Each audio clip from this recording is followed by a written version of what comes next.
Hello अनि दर्शन नमस्ते। आज भने हामी बाँकोको तरकारी बनाउन गइरहेका छौं। ल अब भने हामी बाँको चपिङ गर्न लागिरहेका छौं। आज हामी यसको तरकारी कसरी बनाउने तपाईहरुलाई सिकाउँदै छौं।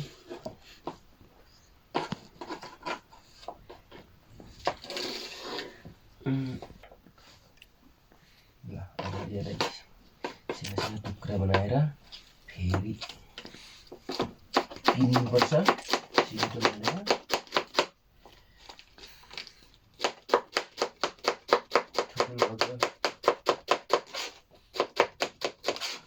ल हेर्दै जानु यति राम्रो छ यसको डिजाइन। यो कसरी तयार हुन्छ हामीले पछि देखाउँदै जानेछौं।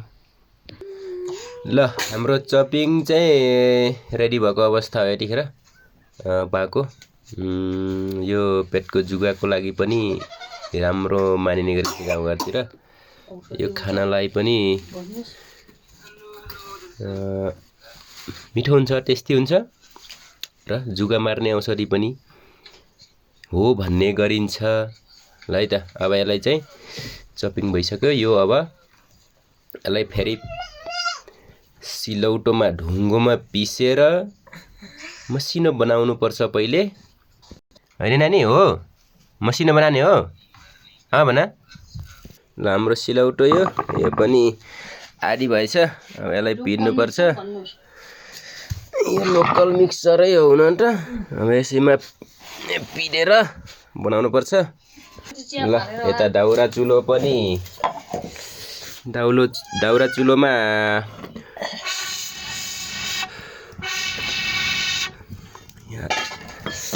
आगो रेडी भइसक्यो। हाम्रो कराई पनि लगभग रेडी भइसकेको अवस्था हो। यो मिक्सर चलिरहेछ। 1 सेकेन्डमा 40,000 फन्का घुम्छ यो मिक्सर। यति छिटो घुम्छ हो। ल प्याज र टमाटर पनि रेडी अवस्थामा छ। अब यसलाई म चपिङ गर्छु। लु यो हाम्रो बचिरीले बाँको कुट्न लागि छिन्। तालिम बच्चाले सानैबाट सिकाउनु पर्छ भन्नु। ल हाम्रो प्याज टमाटर पनि रेडी भएको अवस्था। हरियाली दाँदाका। ल है हाम्रो तरकारी स्पेशल र स्पाइसी हुनेवाला छ। यो चाहिँ गाउँघरतिर मरौटी भन्छ।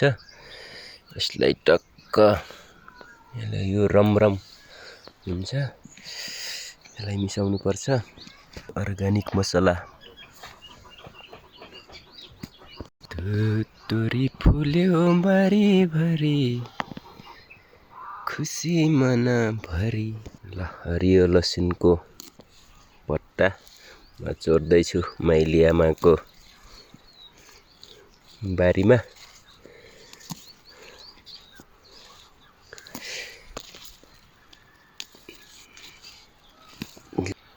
यसलाई अब यो निम्बुवाको पट्टा पनि मिसाइदियो 1-2 वटा।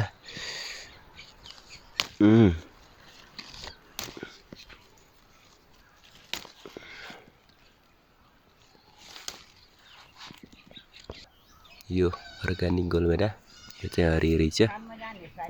यसमा हामीले पुदिना मिसाउँदैछौँ। मरौटी यो चाहिँ निम्बुवाको पत्ता मतलब कागती। यो चाहिँ लसुन। छिटगर ढिला भइसक्यो छिटो पिस। ल थोरै यसमा तिमुर एड गरौँ।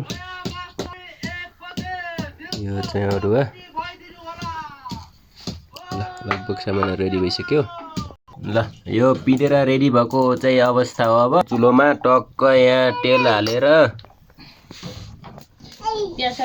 ल यो तेल टक्क अब कराई टाटिसकेको अवस्था छ। ल यो लसुन यो प्याज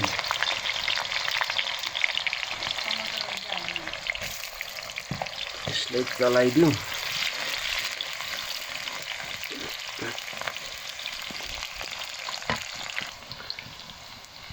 यो हल्का फ्राई भएको अवस्था। अब चाहिँ हामीले बाक्लै राख्छौँ। त्यसपछि मजाले यसलाई फ्राई गर्छौँ।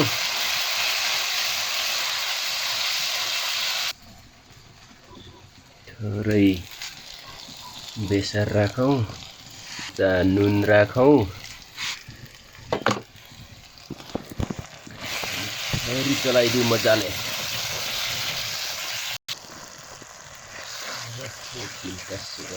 मजाले घोटौँ। यो चाहिँ काठको डब्लु भयो। थोरै जिरा हालौँ, यसलाई थोरै खुर्सानी पनि हालौँ। खुर्सानी, तिमुरको गेडो। अब यसलाई पिसौँ। नमस्ते। अलि तासिएको अवस्था हो। यो पिट लागिसक्यो।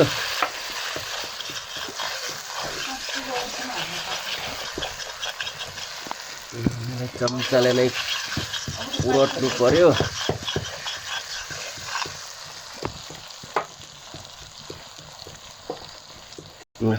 पिनेको मसला रेडी भयो।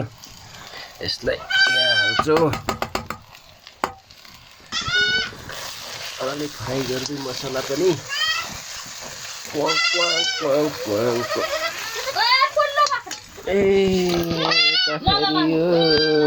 नानीहरू छ। मसला हल्का फ्राई भएको अवस्था। टमाटर हालिदिउँ।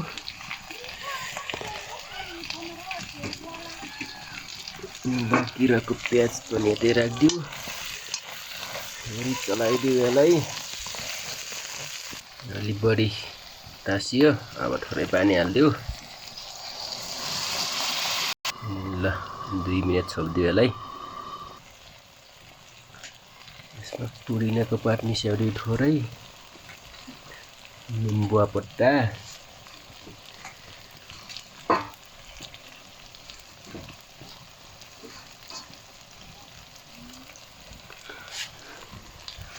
फेरि चलाइदिउँ यसलाई।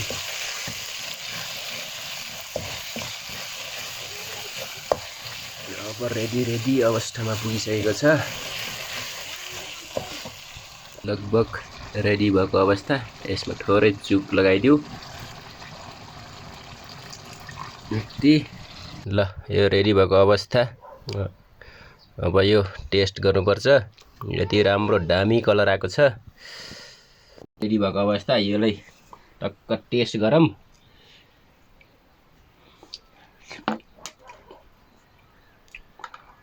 दामी। अब यो मार्केटमा जान्छ। खेल खतम। ल साथीहरू, आजको काम यही हो। फेरि भेटौँला। Bye bye.